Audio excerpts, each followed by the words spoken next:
चढ़ती कला fast news. नमस्कार, मैं रचना शर्मा चढ़ती कला टाइम टीवी देख रहे सभी दर्शकों का स्वागत करती हूं। फास्ट न्यूज बताने से पहले आपको बता दें कि अब से चढ़ती कला time TV channel fast web के बॉक्स पर 115 नंबर पर चलेगा। पंजाबी गायक व कांग्रेसी नेता सिद्धू मूसेवाला की आज अंतिम अरदास मानसा की बाहर वाली अनाज मंडी सिरसा रोड पर हो रही है। दूर दूर के क्षेत्रों से लोग अंतिम अरदास वाली जगह पहुंचे हुए हैं। कुछ लोग अपने छोटे बच्चों के साथ अंतिम अरदास के लिए पहुंचे। वहीं पुलिस ने सुरक्षा के कड़े इंतजाम किए हुए हैं। इसके अलावा कई अदाकार भी इस अंतिम अरदास में शामिल हुए हैं। पंजाबी सभ्याचार को खूब प्रेम करने वाले सिद्धू मूसेवाला की अंतिम अरदास में जन सैलाब उमड़ा हुआ है। आज हर किसी की आंख सिद्धू मूसेवाला को याद कर नम हो रही है। हर कोई सिद्धू मूसेवाला के माता पिता को ढांढस बंधाने पहुंचा हुआ है।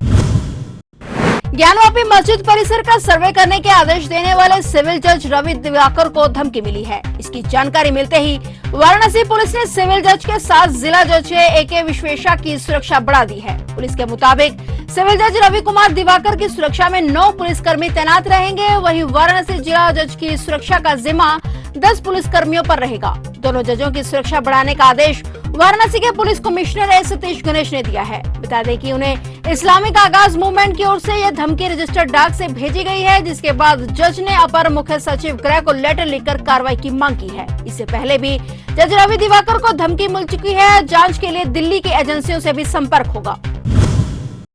दवा घोटाला उजागर करने पर हिसार के तत्कालीन सांसद यानी मौजूदा उप मुख्यमंत्री दुष्यंत चौटाला को नशेड़ी बताने के स्वास्थ्य मंत्री अनिल विज के बयान के खिलाफ दायर मानहानि की आपराधिक शिकायत में अब दोनों नेताओं के बीच सौहार्दपूर्ण वातावरण में दोस्तों ने समझौता करवा दिया है। उप मुख्यमंत्री के वकीलों ने 3 साल 11 महीने बाद अब यह केस वापस ले लिया है। मामले के अनुसार 18 मार्च 2018 को सांसद दुष्यंत चौटाला ने स्वास्थ्य विभाग में करोड़ों रुपए की दवा एवं उपकरण की खरीद मामले में चंडीगढ़ में प्रेस कॉन्फ्रेंस कर सबूतों के साथ घोटाले का उजागर किया था। इसके बाद स्वास्थ्य मंत्री अनिल विज ने 3 अप्रैल 2018 को दुष्यंत चौटाला को पत्रकार वार्ता में नशेड़ी बताते हुए उनको किसी नशा मुक्ति केंद्र से अपना इलाज करवाने की सलाह दी थी। दुष्यंत चौटाला ने इस मामले को अपनी मानहानि माना और इस मामले में उनकी ओर से स्वास्थ्य मंत्री को नोटिस जारी कर सार्वजनिक रूप से माफी मांगने को कहा था, परंतु विज की ओर से इसका कोई जवाब नहीं आया था। इसके बाद दुष्यंत ने 7 जुलाई 2018 को अदालत में स्वास्थ्य मंत्री के खिलाफ केस दायर किया था।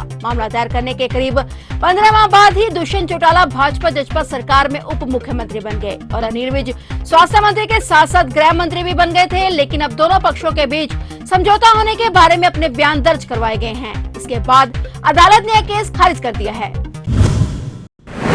हरियाणा में राज्यसभा की 2 सीटों पर होने वाले मतदान को लेकर कांग्रेस के बाद अब बीजेपी जेजेपी ने भी अपने विधायकों की बाड़ेबंदी शुरू कर दी है। गठबंधन के सभी विधायकों को एक रिसोर्ट में आने के लिए कहा गया है। बीजेपी जेजेपी और निर्दलीय विधायकों को शाम 4 बजे तक न्यू चंडीगढ़ स्थित सुखविला रिसोर्ट ओबराय होटल में पहुंचने के लिए कहा गया है। बीजेपी जेजेपी और निर्दलीय विधायक 10 जून तक इसी रिसोर्ट में रहेंगे। इस दौरान सभी विधायकों को वोटिंग करने की प्रक्रिया समझाई जाएगी। साथ ही किस विधायक को कृष्ण पवार के पक्ष में और किन को कार्तिकेय शर्मा के पक्ष में मतदान करना है, यह भी बताया जाएगा।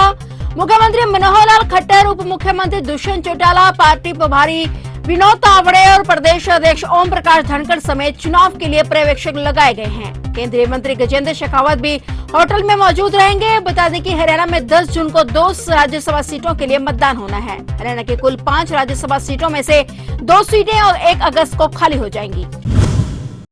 मुख्यमंत्री भगवंत मान ने अपनी कैबिनेट की आज 8 जून को शाम 4 बजे पंजाब सिविल सचिवालय चंडीगढ़ में बैठक बुलाई है। मुख्य सचिव अनिरुद्ध तिवारी द्वारा जारी पत्र में सभी कैबिनेट मंत्रियों व कैबिनेट से जुड़े अधिकारियों को मौजूद रहने के लिए कहा गया है। आज की इस बैठक में भगवंत मान सरकार नई आबकारी नीति पर चर्चा कर सकती है। अब देखना यह है कि आज की इस बैठक में नई आबकारी नीति पेश की जाती है या नहीं, क्योंकि बजट सत्र 24 जून से शुरू होना है और इसलिए इसमें कई दिन शेष हैं। राज्य में सरकार द्वारा नई आबकारी नीति को 1 जुलाई से लागू करना है। इसके लिए अंग्रेजी व देसी शराब के ठेकों को अलॉटमेंट भी की जानी है। इसीलिए नई आबकारी नीति को कैबिनेट से मंजूरी दिलवाने में ज्यादा देरी नहीं की जा सकती है। कांग्रेस अध्यक्ष सोनिया गांधी के नेशनल हेराल्ड मामले में बुधवार को प्रवर्तन निदेशालय यानी कि ईडी के समक्ष पेश होने की संभावना नहीं लग रही है। कांग्रेस सूत्रों ने जानकारी देते हुए बताया है कि सोनिया गांधी को निदेशालय ने पिछले सप्ताह 8 जून को उसके समक्ष पेश होने का सम्मन दिया था और ईडी का सम्मन मिलने के बाद सोनिया कोरोना संक्रमित हो गई थी। अब तक उनकी नेगेटिव रिपोर्ट नहीं आई है। कांग्रेस सूत्रों ने कहा है कि सोनिया गांधी अभी पूरी तरह से स्वस्थ नहीं है। उन्होंने कहा कि सोनिया से पूछताछ करने के लिए ईडी से एक और तारीख की मांग की जाएगी। ऑनलाइन पबजी गेम खेलने से मना करने पर एक कलयुगी बेटे ने अपनी ही मां को मौत के घाट उतार दिया। यह मामला लखनऊ से सामने आया है, जहां पबजी ना खेलने से नाराज 16 साल के बेटे ने अपनी मां की गोली मारकर हत्या कर दी। इतना ही नहीं, यह खौफनाक बेटा इसके बाद मां के शव के साथ 3 दिन तक घर में बंद रहा। वहीं 10 साल की बहन को भी धमकाकर घर में रखा। जब शव के सड़ने से बदबू फैली तो मामले का खुलासा हुआ। इतना ही नहीं, मर्डर करने के बाद आरोपी बेटे ने सेना में अधिकारी पिता को खुद फोन करके बताया कि मां की हत्या कर दी गई है। इसके बाद पिता की जानकारी पर पुलिस ने शव को घर से बाहर निकाला। वहीं लखनऊ पुलिस का दावा है कि नाबालिग ने अपना जुर्म कबूल लिया है कि उसकी मां उसे मोबाइल पर पबजी गेम खेलने पर रोकती थी, जिससे नाराज होकर बेटे ने पिता की लाइसेंसी पिस्टल से मां के सिर पर गोली मार दी। इससे मां की मौके पर ही मौत हो गई। पुलिस अधिकारी ने बताया कि मूल रूप से वाराणसी के रहने वाले सेना अधिकारी नवीन कुमार सिंह सेना में जूनियर कमीशन्ड ऑफिसर हैं और उनकी पोस्टिंग पश्चिम बंगाल में है। लखनऊ के पीछे इलाके में यमुनापुरम कॉलोनी में उनका मकान है, जहां उनकी पत्नी साधना उम्र 40 साल वह अपने 16 साल के बेटे और 10 साल की बेटी के साथ रहती थी। मां ने जब एक दिन पबजी गेम खेलने से मना किया तो बेटे ने इस खौफनाक वारदात को अंजाम दिया।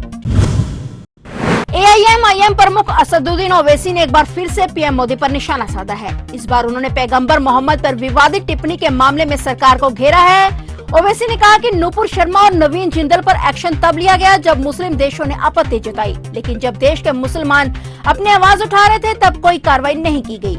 महाराष्ट्र के लैतूर में एक रैली को संबोधित करते हुए उन्होंने कहा कि हम इस बात से नाराज हैं कि प्रधानमंत्री ने उन मुसलमानों पर ध्यान नहीं देते जो इस देश के निवासी हैं, लेकिन जब बाहर के देशों ने सोशल मीडिया पर अपना गुस्सा जाहिर किया तो तुरंत कार्रवाई कर दी गई। उन्होंने नुपुर शर्मा और नवीन जिंदल का नाम लिए बिना कहा कि पैगंबर मोहम्मद पर विवादित टिप्पणी देने वाले लोगों के खिलाफ कार्रवाई करनी चाहिए और दोनों की गिरफ्तारी दी जानी चाहिए। सरकार को अगर लगता है कि गलत हुआ है तो इन लोगों को गिरफ्तार करे, तब इंसाफ होगा। ओवैसी ने यह भी कहा कि अगर मैं पीएम मोदी के खिलाफ कुछ असंसदीय भाषा का उपयोग कर लूं तो बीजेपी के लोग अरेस्ट ओवैसी का मुद्दा बना लेते हैं। बता दें कि Kuwait, Iran, Afghanistan, Pakistan, Oman, Indonesia समेत 15 से ज्यादा देशों ने इस टिप्पणी को लेकर विरोध जताया है। उधर मोबरा पुलिस ने नुपुर शर्मा को सम्मन भेजा है और उन्हें 22 जून को पेश होने के लिए कहा गया है।